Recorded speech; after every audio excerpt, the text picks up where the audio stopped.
Policia e Gjirokastrës në bashkëpunim me prokurorin ka ndërmarrë këtë të mërkur një aksion për goditjen e lidhjeve të palishme të energjisë elektrike.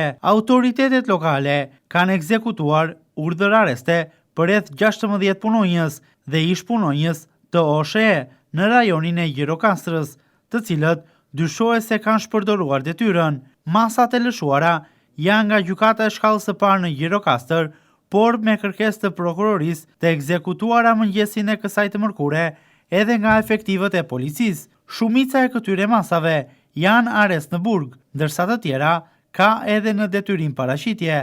Bet fjalë se në pranga kanë rënë faturist, teknik dhe zyrtar të OSHE të rajonit jugor. Mes tyre, punonjës të sektorit teknik që akuzohen për favorizimin e lidhjeve të palishme në rrjetin e shpërndarjes së energjisë elektrike në rajonin e Gjirokastrës. Gjithashtu janë proceduar penalisht edhe qytetarë të cilët kanë përfituar nga këto lidhje të palishme. Operacioni është konfirmuar edhe nga policia e qarkut Gjirokastër, e cila po vazhdon hetimet edhe në lidhje me prokurorin për zbardhjen e plotë të ngjarjes. Materialet për realizimin e këtij lajmi u mundësua nga korrespondenti ynë në Gjirokastër, Bledi Kore.